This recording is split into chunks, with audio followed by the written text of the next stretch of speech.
ભારતીય હવામાન વિભાગ એટલે આઈએમડી અનુસાર ચક્રવાત ફેંગલ શનિવાર સાંજ સુધીમાં તમિલનાડુ અને પુડુચેરીના દરિયાકાંઠે ત્રાટકવાની શક્યતા બતાવાઈ રહી છે અને હાલમાં આ તમિલનાડુ અને પુડુચેરીના કેટલાક વિસ્તારોમાં આ વાવાઝોડાને કારણે ભારે વરસાદ દેખાઈ રહ્યો છે, જેમાં દક્ષિણ પશ્ચિમ બંગાળની ખાડી પરનું ડીપ ડિપ્રેશન જે એરિયા શુક્રવારે બપોરે ચક્રવાતી તોફાનમાં ફેરવાઈ જ ગયું હતું, ત્યારે તમિલનાડુમાં ભારે વરસાદ કારણે મોટા ભાગના વિસ્તારોમાં ડાંગરના પાકને નુકસાન થયું છે અને આ વાવાઝોડું બહુ જ મોટી અસર કરશે તેવી શક્યતા હવામાન વિભાગ દ્વારા વર્તાવવામાં આવી છે, જેમાં આ વાવાઝોડાની અસર માત્ર એક કે બે નહીં પરંતુ દેશના અનેક રાજ્યોમાં તેની અસર જોવા મળશે। તેમાં કેટલાક વિસ્તારોમાં તો ધોધમાર વરસાદ પડી શકે છે, તો કેટલાક વિસ્તારોમાં ઠંડીનું તોફાન આ વાવાઝોડાને કારણે આવી શકે છે તેવું હવામાન વિભાગ દ્વારા દર્શાવવામાં આવ્યું છે। ત્યારે આ વાવાઝોડાની ગુજરાતને શું અસર થશે અને આ વાવાઝોડું ક્યારે ત્રાટકશે અને તેની ગતિ કેટલી હશે તે અંગેના પ્રશ્નો હાલમાં દરેક ગુજરાતીઓના મનમાં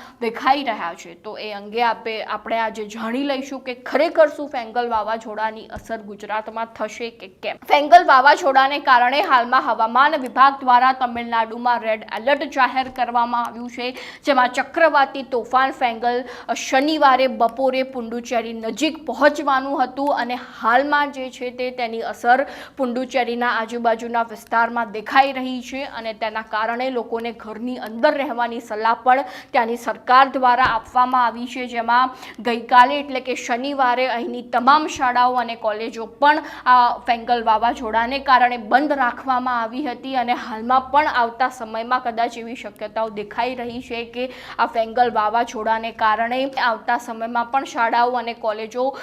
રાજ્ય સરકારે બંધ રાખવી પડશે, જેમાં બીજી બાજુ મહાબલીપુરમ વચ્ચે ઉત્તર તમિલનાડુ પુડુચેરીના દરિયાકાંઠાને પણ આ વાવાઝોડાએ પાર કરી દીધું છે અને તે દરમિયાન પવનની ઝડપ 70થી 80 કિલોમીટર પ્રતિ કલાકથી 90 કિલોમીટર પ્રતિ કલાક સુધીની હતી, જેમાં તમિલનાડુ, દક્ષિણ આંધ્રપ્રદેશ, કેરળ અને આંતરિક કર્ણાટકના ઘણા ભાગોમાં ભારેથી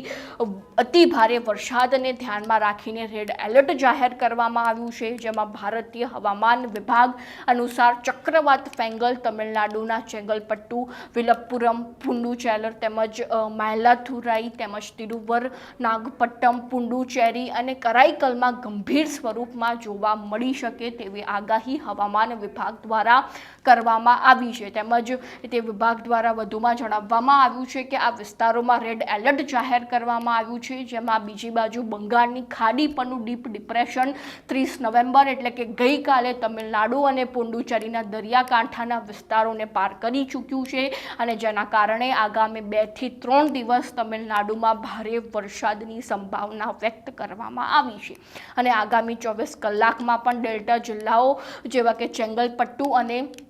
વિલુપ્પુરમમાં ભારે વરસાદની પણ સંભાવના વ્યક્ત કરવામાં આવી છે, જેમાં ઉત્તર ભારતના ઘણા રાજ્યોમાં તેના કારણે કડકડતી ઠંડી પણ શરૂ થઈ ગઈ છે, તો કેટલાક રાજ્યોમાં હજુ પણ તીવ્ર શિયાળાની રાહ જોવાઈ રહી છે, જેમાં દક્ષિણ પશ્ચિમ બંગાળની ખાડીમાં સર્જાયેલું ડીપ ડિપ્રેશન ચક્રવાતી તોફાનમાં ફેરવાઈ ગયું છે અને 29 નવેમ્બરના રોજ એટલે કે શુક્રવારે હવામાન વિભાગે તમિલનાડુ, પુડુચેરી, કરાઈકલ, તટીય આંધ્રપ્રદેશમાં ભારે વરસાદની ચેતવણી જાહેર કરી જ દીધી હતી અને તેના કારણે આંધ્રપ્રદેશના આજુબાજુ વિસ્તારોમાં પણ આ ડીપ ડિપ્રેશનની અસર દેખાઈ રહી છે, જેમાં રાયલી સીમામાં પણ ભારે વરસાદને કારણે યલો એલર્ટ આપવામાં આવ્યું છે। હવે તે વચ્ચે હવામાન નિષ્ણાંત અંબાલાલ પટેલ દ્વારા આગાહી કરવામાં આવી છે કે રાજ્યમાં ઠંડીનું જોર આ ડીપ ડિપ્રેશન તેમજ ફેંગલના કારણે જોવા મળશે, જેમાં 28 નવેમ્બર સુધીમાં ડીપ ડિપ્રેશનના કારણે રાજ્યમાં વધુ પડતી ઠંડીનો માહોલ રહી શકે છે અને ત્યારબાદ